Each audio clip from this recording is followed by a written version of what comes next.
अकबर और बीरबल की मजेदार कहानियाँ।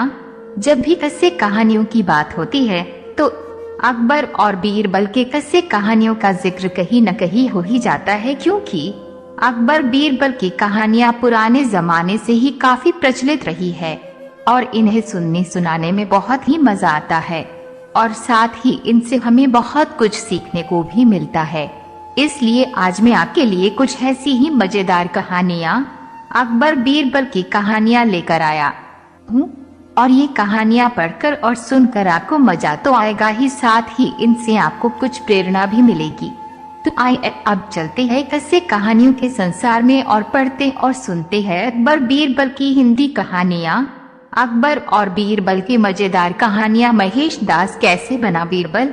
बादशाह अकबर को शिकार करने का बहुत शौक था। एक बार वो अपने सैनिकों के साथ शिकार करने के लिए जंगल में गए और चलते चलते वो इतनी दूर निकल गए कि एक खचला मारक जंगल में रास्ता ही भटक गए और वो सही रास्ते की तलाश में इधर उधर भटकने लगे, लेकिन उन्हें कोई रास्ता नजर नहीं आ रहा था। और इसी तरह कई घंटों तक जंगल में इधर उधर भटकने के बाद वे एक जंगल में एक ऐसी जगह पहुँचे जहाँ पर 3 रास्ते आकर मिलते हैं, अर्थात 3 दिशाओं में रास्ते जाते थे। ये देखकर बादशाह अकबर सोच में पड़ गए और वह सोचने लगे कि सही रास्ता कौन सा है, और उन्होंने अपने सैनिकों से कहा कि आगरा के लिए इनमें से कौन सा रास्ता चुनना चाहिए। लेकिन अब यह सैनिकों के भी समझ में नहीं आ रहा था, क्योंकि वह तीनों रास्ते एक जैसे ही दिखाई दे रहे थे। तभी उन्हें एक युवक उधर आता हुआ दिखाई दिया और सैनिकों ने उसे अपने पास बुलाया। तो अकबर ने उस युवक से पूछा कि बताओ इनमें से कौन सा रास्ता आगरा को जाता है। तभी युवक मुस्कुराते हुए कहने लगा, महाराज रास्ता भले कभी चलता है क्या, फिर वह आगरा कैसे जाएगा। एक खचला मारक।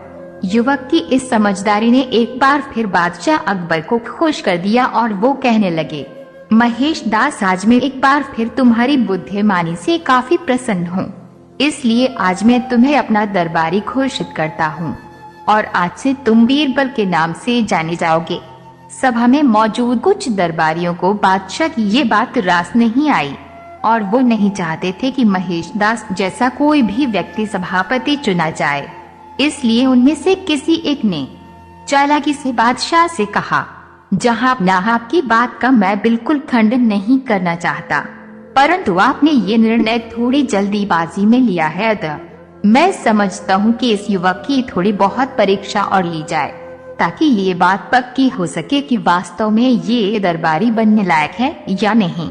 इस पर बादशाह ने कहा, ठीक है, अगर आपको लगता है तो आप ही स्वयं इसकी परीक्षा क्यों नहीं ले लेते।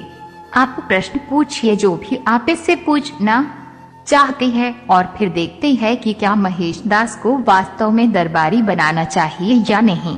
इसके बाद पूरे दरबार में एकदम खामोशी छा गई और सब उत्सुकता से ये जानने को बेताब थे कि अब आगे क्या होगा।